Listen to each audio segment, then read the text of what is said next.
আজকে আমি আপনাদের জন্য একটি অসাধারণ কমেডি রোমান্স মুভির এক্সপ্লেনেশন নিয়ে চলে এসেছি। তাহলে চলুন মুভিটি দেখে আসা যাক। গল্পটা শুরু হয় এক অটোচালক শুক্লাকে দিয়ে। শুক্লা বসে আছে নিজের অটোর ভেতরে। অটোর চারপাশ জুড়ে সোনাক্ষী সিনহার পোস্টার লাগানো। দেখেই মনে হচ্ছে সোনাক্ষী যেন ওর গোটা জগৎ। সে মোবাইলে একটা সিনেমার ভিডিও দেখছে আর একটু একটু হাসছে।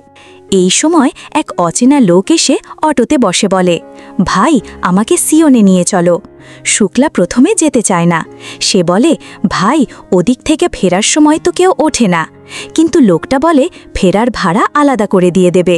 তখন শুক্লা রাজি হয়ে যায়। সিওনে পৌঁছানোর পর শুক্লা ভাড়া চায় ১৭৫ টাকা। কিন্তু লোকটা বলে তার কাছে টাকা নেই, সে উপর থেকে নিয়ে আসবে। শুক্লা বিশ্বাস করে আর দাঁড়িয়ে থাকে। অনেকক্ষণ কেটে যায়, লোকটা আর ফিরে আসে না। হতাশ হয়ে শুক্লা রাস্তার ধারে এক চায়ের দোকানে বসে পড়ে। চাওয়ালা জিজ্ঞেস করে, তোমাকেও কি ঠকিয়ে গেল? শুক্লা কিছুই বুঝে না প্রথমে। তখন চাওয়ালা বলে, ও লোকটা সব সময় এই রকম করে। নিজের অসুস্থ মায়ের অজুহাত দেখিয়ে অটো ডাকায়, তারপর ভাড়া না দিয়ে পালিয়ে যায়। শুক্লার মুখে হতাশা আর ধাক্কার ছাপ স্পষ্ট। সন্ধ্যায় শুক্লা তার বন্ধুদের সঙ্গে চাউলের ছাদে বসে বিয়ার খাচ্ছে। বন্ধুরা মজা করে বলে, আরে রে, তুই তো বিয়ে করতে চলেছিস, এবার জীবন শেষ ধরে নে। তারপর জিজ্ঞেস করে, বিয়ের রাতে কি করবি? শুক্লা গর্ব করে বলে, আমি অনেক ব্লু ফিল্ম দেখেছি, সব জানি। কিন্তু বন্ধুরা হাসাহাসি করে, আরে তুই তো ব্রাহ্মণ, হয়তো কোনো মেয়ের গায়ে পর্যন্ত হাত দিসনি। শুক্লা একটু রেগে যায়। সে বলে, আমি যদি মেয়েদের সম্মান করি তাহলে তাতে দোষ কি? আমি আমার বউকে সবার খারাপ নজর থেকে বাঁচাবো, বন্ধু হলেও ছাড়ব না। কিছুদিন পর শুক্লার বিয়ে হয় লক্ষ্মী নামে এক সুন্দরী মেয়ের সঙ্গে। লক্ষ্মী যখন ঘরে আসে, ছোট ঘর হলেও পুরো পাড়ার লোক দেখতে চলে আসে। শুক্লার মা বাচ্চাদের ধমক দিয়ে তাড়িয়ে দেয় আর ঠাট্টা করে বলে, তোমাদের বিয়েতে আমাদের কোমর ভেঙে গেছে। তখন লক্ষ্মীকে বলে, এক গ্লাস জল এনে দে। প্রথম দিন থেকেই কাজ শুরু। শুক্লা এটা দেখে একটু বিরক্ত হয়ে মাকে বলে, ও তো নতুন এসেছে মা, একটু বিশ্রাম নিতে দাও। মা রাগ করে বলে, তোর যদি এতই মায়া হয় তাহলে তুই গিয়ে জল এনে দে। তবুও লক্ষ্মী চুপচাপ রান্নাঘরে গিয়ে জল আনে, তারপর চা করে, কোনো কথা না বলে। শুক্লার বাবা টিভিতে সিরিয়াল দেখতে বসে, মা পাশে বসে। এভাবেই বাড়ির আসল চেহারা আস্তে আস্তে সামনে আসে। এবার দৃশ্য যায় লক্ষ্মীর প্রথম রান্নাঘর অভিজ্ঞতায়। সে চা বানাচ্ছে। তাকে দেখে বোঝা যাচ্ছে ভীষণ টেনশনে আছে আর নতুন একটা জায়গায় অচেনা মনে হচ্ছে। শুক্লা দূর থেকে লক্ষ্মীকে দেখছে। তার মনে হয় মা তো একটু সাহায্য করতে পারত, কিন্তু মা তখন টিভির সামনে গেটে বসে আছে। রাত হয়ে যায়। শুক্লা আয়নার সামনে দাঁড়িয়ে নিজেকে সুহাগরাত স্পেশাল মোডে সাজাচ্ছে। তার হাতে একটা স্ট্যামিনা বাড়ানোর প্যাকেট, যেটা সে চুপচাপ পকেটে গুজে নেয়। তার মুখে একটা অদ্ভুত কৌতূহল, যেন ছোট একটা ছেলে প্রথমবার রোলার কোস্টারে উঠছে। কিন্তু আবার সেই পুরনো গল্প। মা বাবা টিভির সামনে আটকে আছে আর শুক্লার দিকে কেউ তাকাচ্ছেও না। সে একটা অজুহাতে টিভির কাছে গেলে মা বলে, কি হলো, চ্যানেল বদলাতে চাস? সর। শুক্লা বলে, কেউ ঘুমাবে না? মা রেগে গিয়ে বলে, ঘুম পেলে যা গিয়ে শুয়ে পড়, এখানে মুখ চশকাশ করিস না। শুক্লা ভীষণ হতাশ হয়ে বলে, তাহলে বিয়ে দিলে কেন? মা বলে, পণ্ডিতজি বলেছিলেন এখনো শুভ সময় হয়নি। শুক্লা রাগে বিড়বিড় করে বলে, একদিন এই টিভিটা ভেঙে দেব।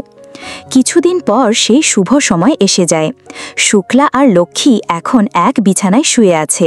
শুক্লা তার দিকে ভালোবাসার দৃষ্টিতে তাকায়, ধীরে ধীরে হাত ধরে।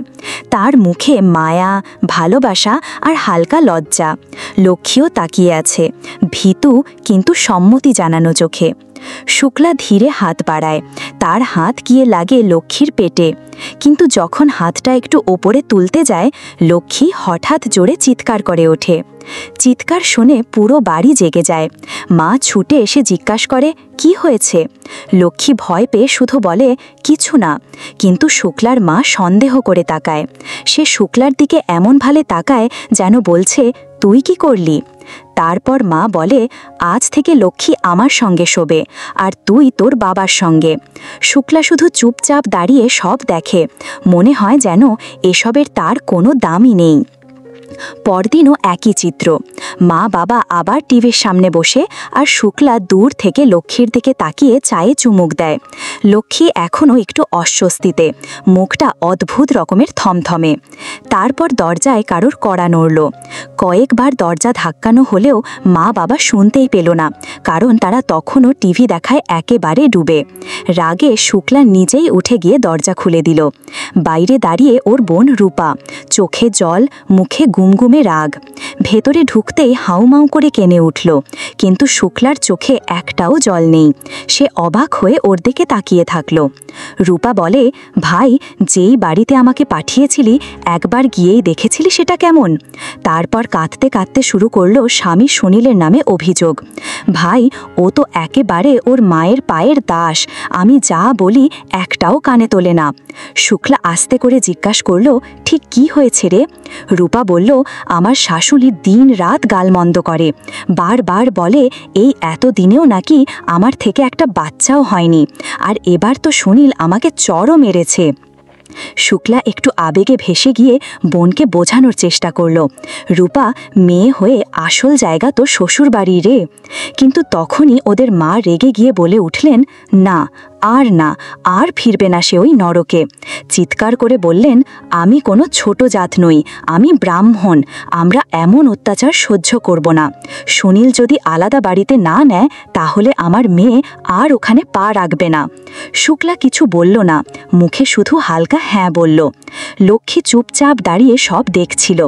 যেখানে একটা নতুন বউয়ের ঘরে খুশিতে থাকার কথা, সেখানে ও প্রতিদিন নতুন নতুন অশান্তির ছবি দেখে যাচ্ছে। কিছুক্ষণ পর আবার সবাই টিভির সামনে বসে।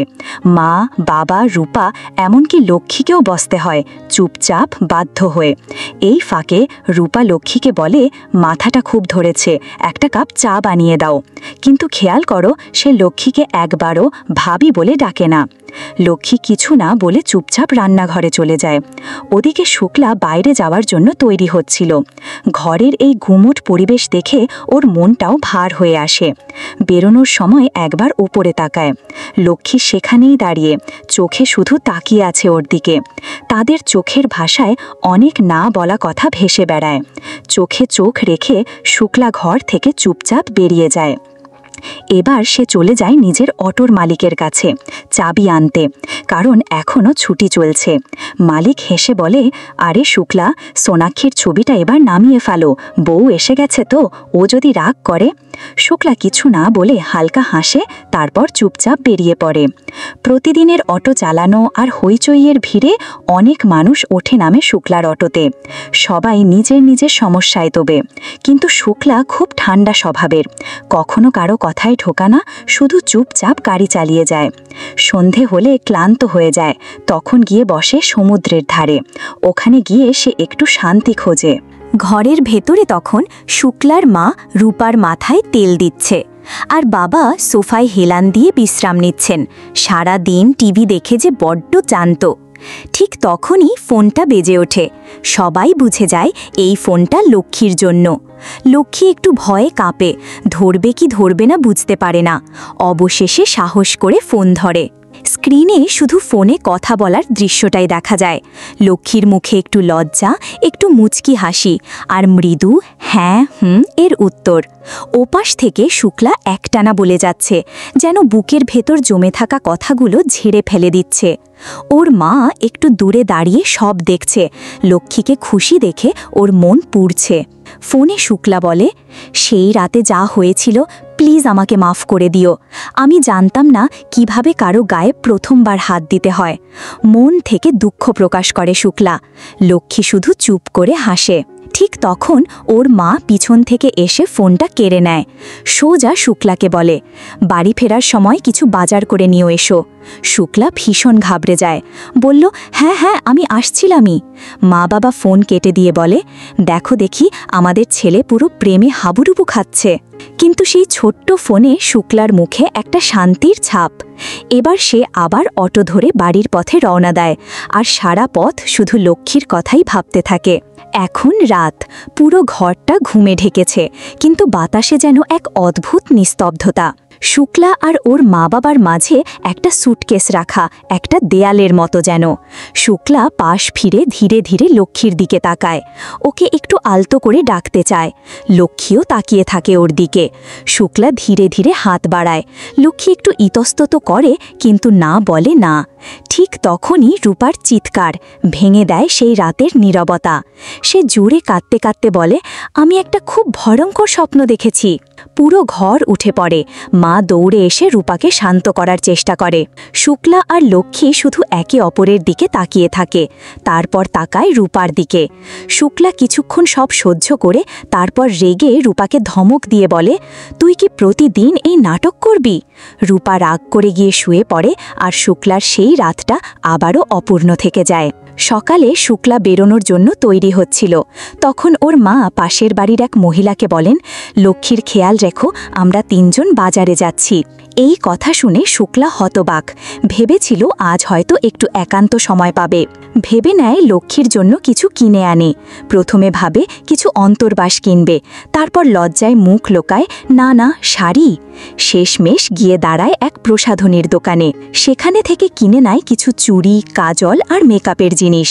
সব নিয়ে আশা নিয়ে বাড়ি ফিরে আসে, কিন্তু ঘরে ঢুকেই দেখে লক্ষ্মী একা না, পাশের বাড়ির এক মহিলা বসে।